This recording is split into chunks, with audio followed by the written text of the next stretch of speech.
अस्सलाम वालेकुम, मैं हूं शाहिद हुसैन। उम्मीद करता हूं आप सब खैरियत से होंगे। 3-4 खबरें कराची के हवाले से आपसे शेयर करनी है। पीपल्स पार्टी के ऑफिशियल ट्विटर अकाउंट से एक खबर शेयर हुई है, वो उसकी तफसीलात है आपके सामने रखनी है कि साबिक सदर आसिफ अली जरदारी साहब का दुबई में आंखों का कामयाब ऑपरेशन हो गया है। तफसीलात क्या है, उनको हुआ क्या था। यहाँ तो बड़े बड़े दावे किए जा रहे हैं कि पूरे सूबे में बल्कि पूरे मुल्क से सबसे ज़्यादा अगर सेहत, सफाई, तालीम और दीगर तरक्याती मनसूबे और काम हुए हैं तो वो सिंध में हुए हैं।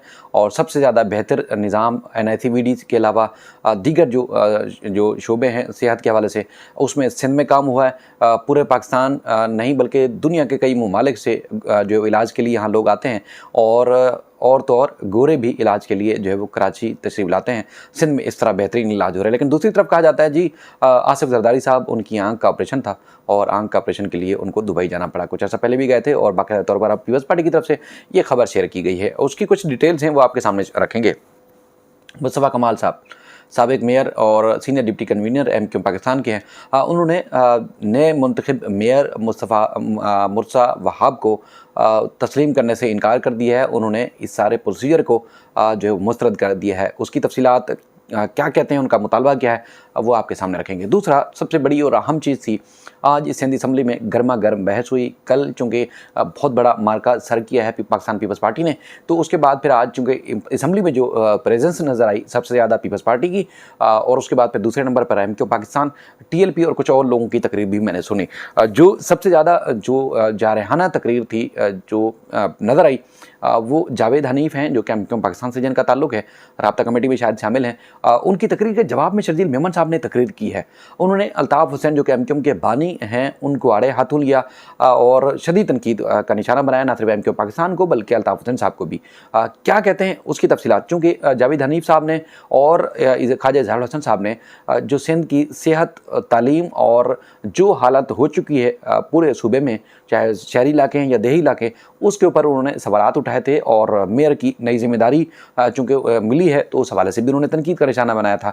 उसके जवाब में चूँकि वो उनके कुछ अल्फाज ऐसे थे जो पीपल्स पार्टी के रहनुमा समझते हैं कि उनको ये अदा नहीं करने चाहिए थे, ख़ासतौर पर जैसे अक्सर ये खुद भी बोलते हैं और इस तरह तज़किरा हो भी आता है बाद दफ़ा, लेकिन संजीदा लिया जाता है उसको, उस पर काफ़ी जो है वो नाराज़गी का इजहार किया जाता है पाकिस्तान पीपल्स पार्टी या सिंध के बेशर लोगों की तरफ से, कि अक्सर वो खुद भी बोल देते हैं, बाद दफ़ा लोगों के मुँह से निकल जाता है कराची और सिंध, या सिंध से लोग आते हैं, पाकिस्तान के दीगर इलाकों से लोग आते हैं, इस तरह का अक्सर लोगों के मुँह से निकल जाता है, खबरों में भी अक्सर हो जाता है। लेकिन इसका मतलब कभी भी कोई भी ये नहीं लेता कि कराची अलग है और सिंध अलग है।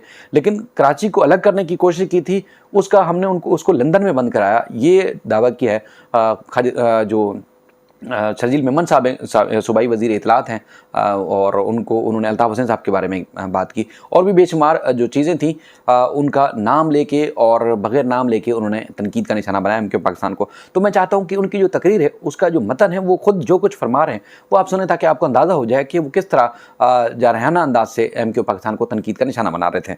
तो उनकी आप बात सुनेंगे तो ताकि आपको भी अंदाज़ा हो जाएगा। कराची में लोग अफगानिस्तान से आ जाते हैं, खैबर पख्तूनख्वा से आ जाते हैं, पंजाब से, सिंध से आ जाते हैं। और सिंध से आ जाते हैं, क्या कराची सिंध है? कराची सिंध है, किसी के बाप में मजा ले आने से रोके। कराची सिंध है, कराची सिंध रहेगा। आप बैठ के हमें बैठ के सारे सिंध से लोग आ जाते हैं। आप होते कौन हो भाई कि सन ऑफ द सॉइल को बना करो कि आप सिंध से आ जाते हैं? कराची सिंध है, कराची सिंध रहेगा। जिसने ये ख्वाब देखा था, जिसने कोशिश की थी, वो लंदन में लॉक हो गया। ये बताएं, आप 10,000 या 14,000 रुपए की गंदम बाहर से मंगाएं, अपने ज़राए मुबादला बाहर भेजें, वो बेहतर है कि अपने मुल्क में अपने किसान को आप 4,000 रुपए रेट दें, ज़्यादा बेहतर है। सर ये इसके लिए नॉलेज चाहिए, इन सारी बातों के लिए आपको इंफॉर्मेशन चाहिए। ये इस तरह नहीं हो सकता कि आप बगैर इंफॉर्मेशन के आप ये सारी बातें करते रहें। सर बल्दियात के इलेक्शन हो रहे थे, ठीक है, किसने बोला था MQ को बायकॉट करे? किसने MQ को कहा था कि बायकॉट करे? सर बताएं। हमने तो नहीं कहा था MQ को कि बायकॉट करें जी। आप इलेक्शन कॉन्टेस्ट करते, आपके लिए दिल भी खुले थे, आपके लिए मैं ज्यादा कोई वजाहत नहीं करूंगा, लेकिन एमक्यूएम ने अपनी मर्जी से बैकआउट किया ना। तो आप आज मैंडेट की बात कर रहे हो, आपने कराची के मेयर की बात कर ली, तो आपको किसने मना किया था इलेक्शन लड़ने से? भाई आप लड़ते ना, आपको किसी ने मना नहीं किया था। मेरे बाद दोस्त ने बात की लॉ एंड ऑर्डर की। क्या कहा जी? कराची में स्ट्रीट क्राइम है, मैं मानता हूं स्ट्रीट क्राइम है, लेकिन अल्हम्दुलिल्लाह कराची में हड़तालें नहीं होती, कराची में बोरीबंद लाशें नहीं मिलती, कराची में अब गाड़ियां नहीं जलती और जिन्होंने जलाई तो जो 2-4 दिन के लिए उनके साथ कर लिया।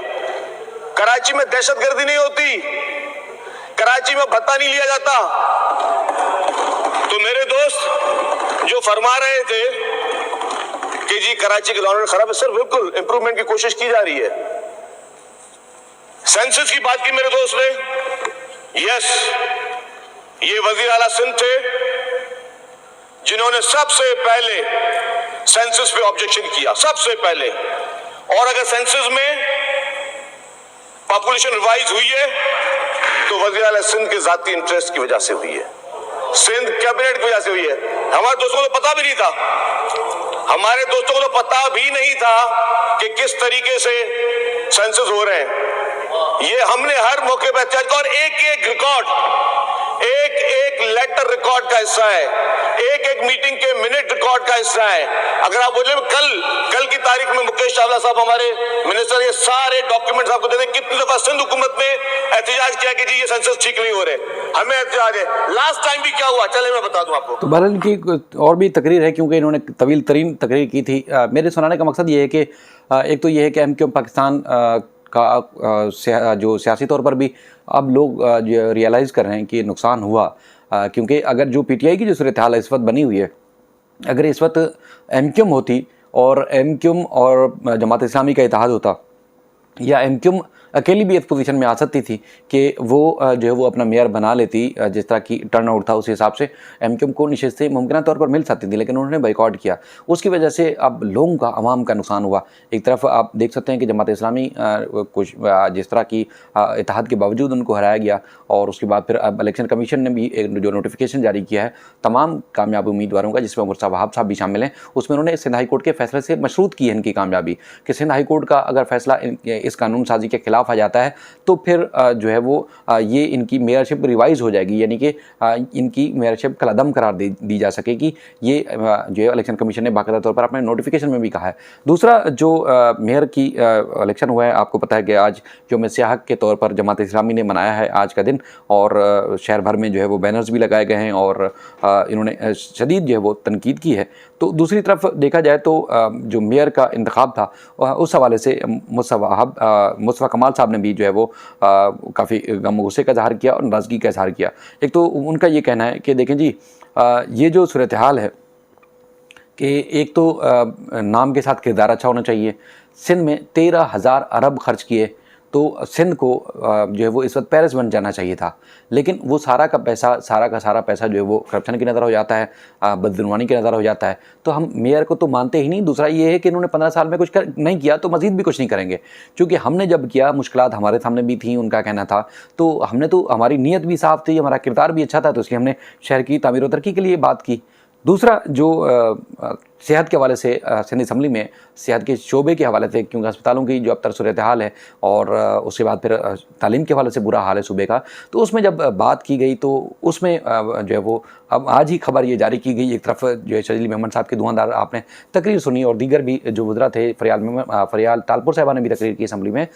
दूसरा ये है कि उसी दौरान जो ऑफिशियल अकाउंट है पीपल्स पार्टी का, उन्होंने ये जो है वो खबर जारी की, जिसमें उन्होंने कहा कि अल्हम्दुलिल्लाह सदर आसिफ अली जरदारी, अच्छा वो साबिक सदर है, उनको आज भी वो सदर ही मानते हैं, साबिक सदर आसिफ अली जरदारी की आंख का ऑपरेशन कामयाब हुआ है। आवाम की दुआओं से सदर आसिफ अली जरदारी मुकम्मल तौर पर सेहत याब हैं। साबिक सदर जरदारी इस वक्त जो है वो दुबई में हैं और ये उनके तर्जमान की तरफ से खबर जारी की गई है। दूसरा, सिंध की सेहत और तालीम के हवाले से आप खुद जानते हैं, और आज भी इस वक्त भी जब हम बात करें पीपल्स पार्टी पार्टी जश्न मना रही है मेयरशिप के हवाले से, डिप्टी मेयर के हवाले से, दूसरी तरफ जो है वो कहीं एहतजाज हो रहे हैं, कहीं नाराज़गी का इजहार हो रहा है।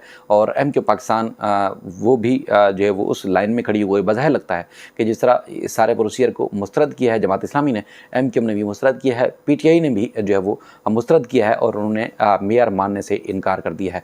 दूसरा ये है कि आपने खुद सुना कि उनका ये कहना था कि 2-4 अगर किसी ने जलाओ घिराव किया था 2-4 दिनों में, जैसे 9 मई के वाक़ये के बाद, तो उनको भी हमने निमट लिया, उनका काम भी कर लिया। और जो जिन्होंने कराची को सिंध से अलग करने का ख्वाब देखा था वो लंदन में लॉक हो गए। ये उन्होंने अल्ताफ़ हुसैन साहब के बारे में बग़ैर नाम लिए बात की है। आपने ख़ुद भी खिताब सुना। मज़ीद जो भी अपडेट्स होंगी, तफसीलात होंगी, आपके सामने रखेंगे। अगर अब तक हमारा यूट्यूब चैनल या फेसबुक पेज आपने लाइक या सब्सक्राइब चैनल नहीं किया तो ज़रूर कीजिएगा। और अपनी जो वीडियोज़ देखते हैं तो आप राय का इजहार ज़रूर किया करें, ताकि अगर कोई मज़ीद बेहतरी लानी है या मज़ीद कोई आपके सवालात हैं तो वो मैं आने वाली वीडियोज़ में आपके सामने चीज़ें रख सका करूँ। अपना ख्याल रखिएगा। अल्लाह ताला हमारे मुल्क का, हमारे सूबे का, हमारे शहर कराची का हामी नासिर हो। अल्लाह हाफ़िज़।